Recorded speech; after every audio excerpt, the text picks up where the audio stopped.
हिरवं जग या यूट्यूब चॅनलमध्ये आपलं सहर्ष स्वागत आहे.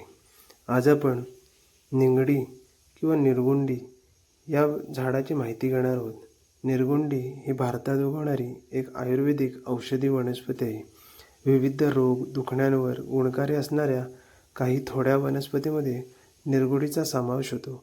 स्नायू विश्रांतीसाठी, दुखणे, जळजळ कमी करण्यासाठी, संधिवात, त्वचारोग, डोकेदुखी इत्यादी आयुर्वेदामध्ये सर्व प्रकारच्या रोगांसाठी निरगुंडीचा शिलाजीतबरोबर दिल्याच चालते. निरगुंडी ही बहुवर्षीय वाढणारी एकदलीय वनस्पती आहे. उंची 2 ते 5 मीटर तर बुंध्याचा व्यास 5 ते 20 सेंटीमीटर असतो. उंच व झुपक्याने वाढते. खोल मूळस्तंभ आखूड व जमिनीत वाढते आणि काही भाग जमिनीवर येतो. मुळे आखूड, तंतुमय आणि मोठ्या संख्येने दाटीवाटीने वाढलेली असतात. पाने 1 ते 5 मीटर लांब व टोकाला निमुळती होत गेलेली आणि हिरवी असतात. निरगुंडीच्या वरच्या भागात पांढरी फुले येतात. निरगुंडी झाडावर एक छोटीशी कविता आहे, ती आज मी तुम्हाला सांगणार आहे. कुंपणाच्या कडेला शेताच्या त्या वेशीला डवलात उभी निंगडी जपते साऱ्या सृष्टीला. पाने तिची 5 जणू हाताचा तो पंजा.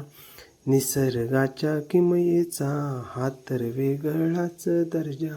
उन्हाळ्यात उभी ही कसली तक्रार नाही. साध्या मातीत रुजते हिला कशाची पर्वा नाही.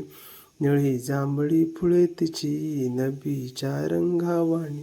वारा येतो डुलतो गात निसर्गाची गाणी. दुखण्यावर उतारा ही औषधी मोठा खजिना. वाताच्या त्या वेदनेला देतो हा विरंगुळा.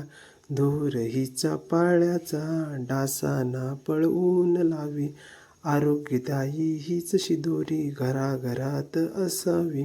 शेतकऱ्याची सोबती हीच बांधावरची सावली.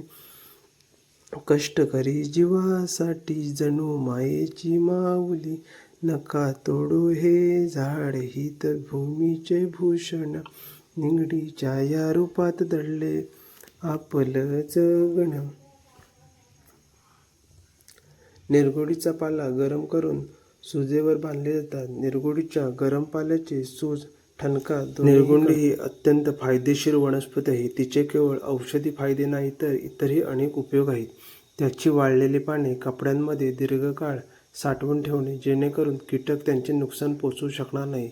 या वनस्पतीची पाने जाळल्याने डास दूर करण्याचे काम खूप प्रभावी होते.